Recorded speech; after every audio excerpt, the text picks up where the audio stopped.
I have been a seeker for the last 5 years and practice yoga, meditation, pranayama. There is a restlessness within me to know the truth. The greater my faith, the more I am tested. Yet every day, I search and read and revel in the divine.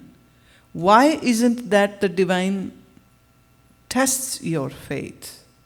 How do I handle sudden job loss and not being able to find another job for a long time? I have anxiety about taking care of my family. Now, I have these questions split into two, and actually this person has not written his name, is actually giving me two different states of his mind. This, what he thinks he is. This, what he actually is. When you say, I practice yoga and pranayama, you cannot say, I have anxiety. No, it doesn't go. It's just like saying, I have light in my house, but I'm stumbling and falling whole day because it is all dark. Does it work? And same, this doesn't work for me. Just doing few asana, and that too tede mede, meaning not right, not correct. That is not what yoga is. See, in yoga asana, we have an asana called triangle pose. The Americans have named it triangle pose. It is actually trikona asana. So trikona in English would be triangle. So they say triangle pose. So the body should look like a triangle. So when you hold your legs and arms in a direction, it has to be a straight line. And if your elbow is limpy, and your fingers are going haywire, and if your fingers are not pointed, like if you are doing it even with the spread out fingers, no, it has to be, the fingers have to be joined together, and the fingers should be pointing. Meaning, when you do the asana, you have to do like a mathematician. The triangle means 3 equal distance lines meeting on the ends. You can't just have a zigzag line and call it a triangle. 3 straight lines meeting at the ends will form a triangle. They should be equal in distance and length. So when somebody is trying to do asana, their pose should be with the dimension and the degree of a mathematician. But it is done very artistically, and inside the person has to be very attentive about the body and its direction and the length and the breadth of the body, and have to be very aware of the breathing which is happening. So I call doing asana is like practicing meditation in movement. If you are not doing in this way, then you are not doing it correctly. When you say, I practice yoga, then there is no room for you to say, I have anxiety, or I have sickness, or I have illness. No, you cannot say that. Because this is the beauty of yoga, that it gives you the ability to manage your body well, your breathing well, and your mind well. And when you have trained your body, breath, and mind, this means you will not have any physical disease, or any breath-related disease, or any mind-related disease. Just imagine somebody says, I am a yogi, and this yogi is coughing badly. How can you allow your body to have the bacteria go in, and even if it has gone in, yogi knows how to clean it out. There are techniques. There are ways to do that. If somebody says, I am a yogi, or if somebody even says, I practice yoga, then it should mean something.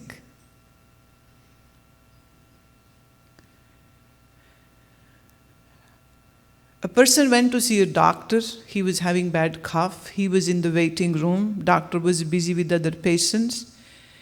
And then an old man walked in and took a seat beside him, and he was coughing really bad. This person was new to this clinic, and this old fellow seemed he knew everybody, the nurses, the staff, and he was hello-hiing everybody.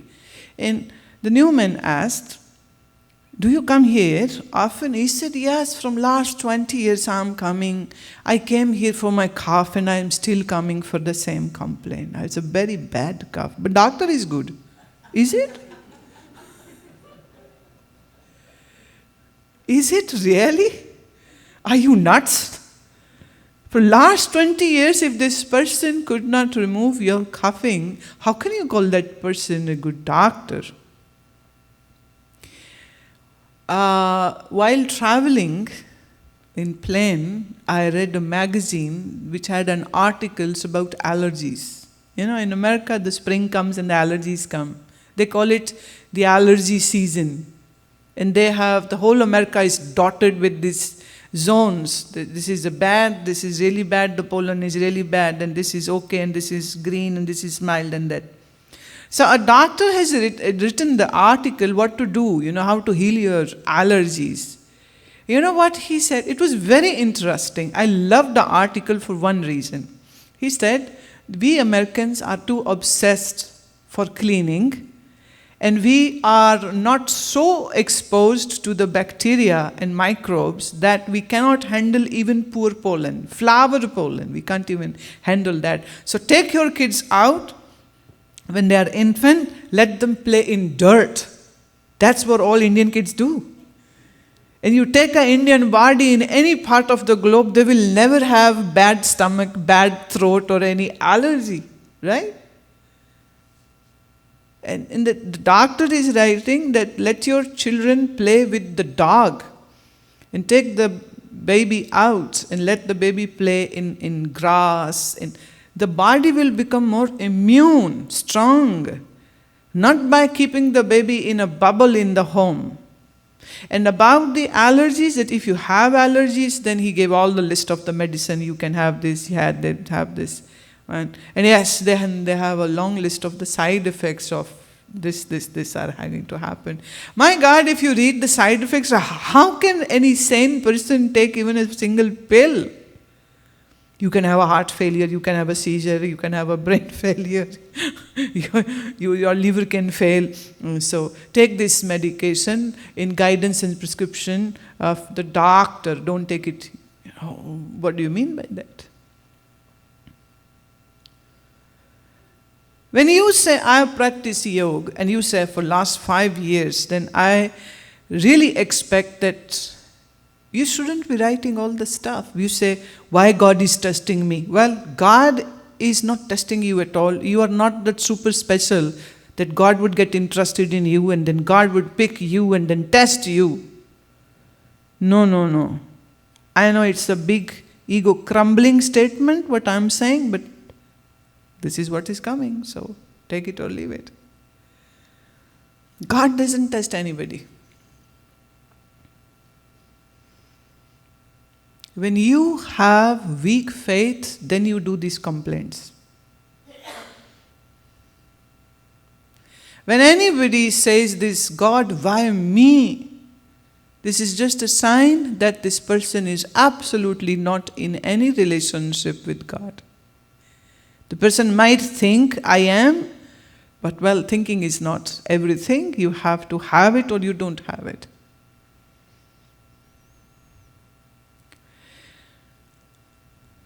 This is what yoga teaches you. Number one, discipline. Discipline about your food, about your talking, about your sleeping, about how you should think. There is a discipline everywhere involved. In your emotions, yoga says, anapekshaha shuchirdakshaha udasino gantavyatha sarva aramba parityagi yomad bhaktah same priyah. The one who can call himself as my devotee should be a person who doesn't expect anything from anyone. That's the first time. There are many stories in Puranas which say God appeared in front of the devout and God said, "What do you want? What do you want?" And devotee says, "Nothing." And God said, no, you have to ask something. Krishna is there and said, no, you have to ask something. Devotee says, "Nothing."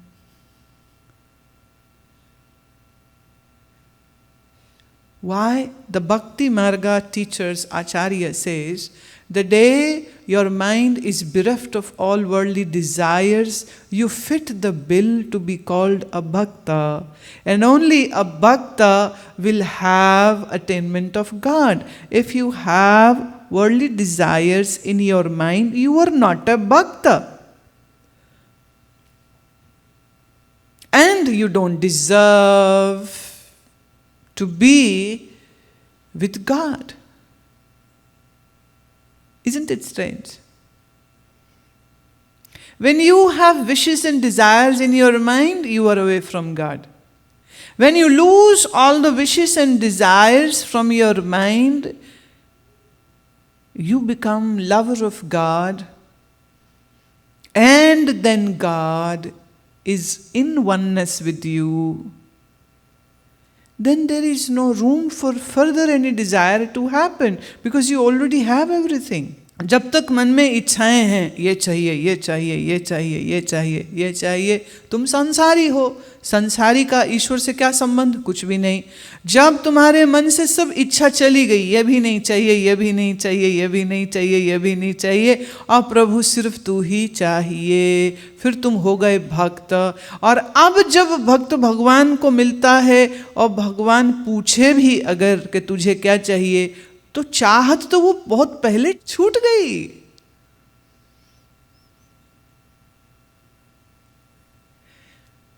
If you have desires in your material desires in your mind, you are not a devotee. If you are a devotee, God has nothing to do with you. Isn't it strange? And if you are a lover of God, then you don't need anything else. There you go. So there is no room for any desires. Neither before attainment of Lord, neither after attainment of Lord. ईश्वर की प्राप्ति नहीं हुई तो उस समय पर वैराग्य की आवश्यकता है, साधना की आवश्यकता है। और साधना में करना क्या है? मन को कामनाओं से शून्य ही तो करना है। हाँ, तभी तो भक्त बनेंगे। और भक्त हो गए और ईश्वर प्राप्ति हो गई, फिर क्या चाहिए? बोले अब तो कोई जगह ही नहीं बची, चाहिए क्या? सब तो है।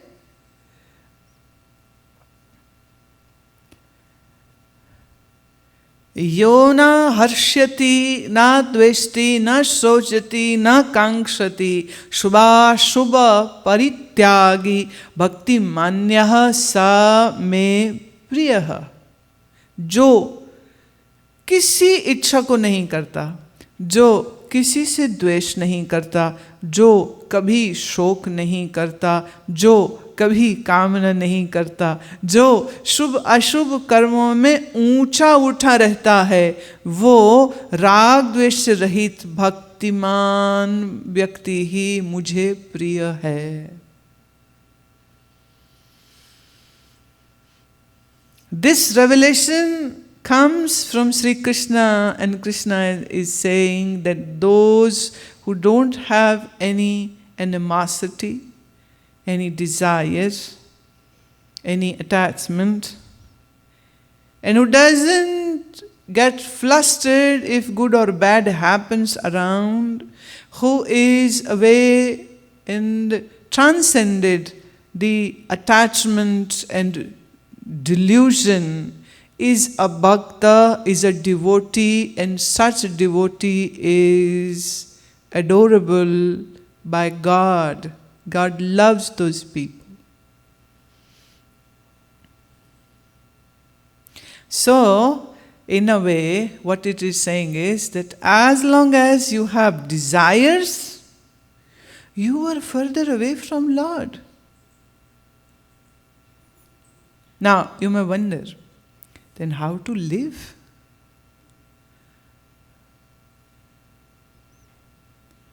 See, I'm not saying that one should not work. To sustain and maintain the body, you need money, right? And if body will be alive and healthy, only then you can do sadhana. Even to come here and listen to me, you need a healthy body. If you have a flu or a bad cough or heart failure happening, you would be in the hospital.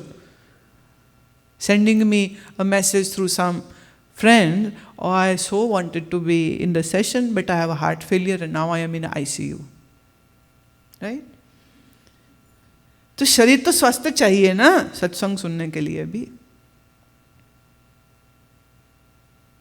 So to support and maintain the body, your body and the family, in which you were born, to maintain and sustain that family, you need to fulfill the requirements. So to work for fulfilling the needs is not kamana, that is not desire. Desire is that when you are dying to have the most expensive things, when you work to fulfill your needs, you are still doing a yagna. It is a divine karma. Why? Because you will earn money, fill your belly, have clothing, have a roof on your head and your family, and then you can sit down and meditate and pray. So you are doing everything so that you can have that half an hour or 1 hour of prayer, or doing kirtana together and doing the chanting together.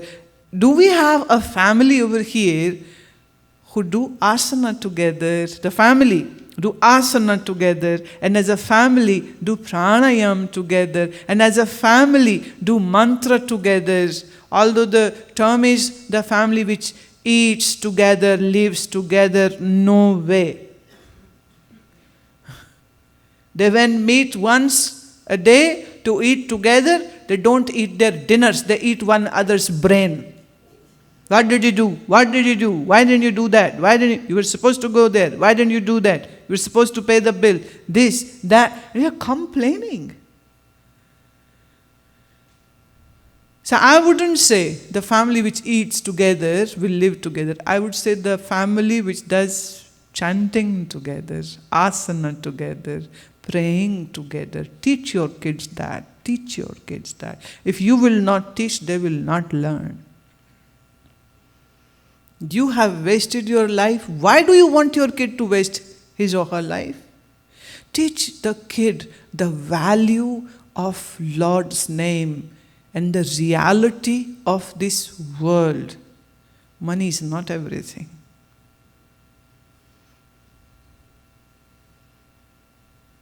So working to fulfill your needs is a very good karma. Everybody should do it.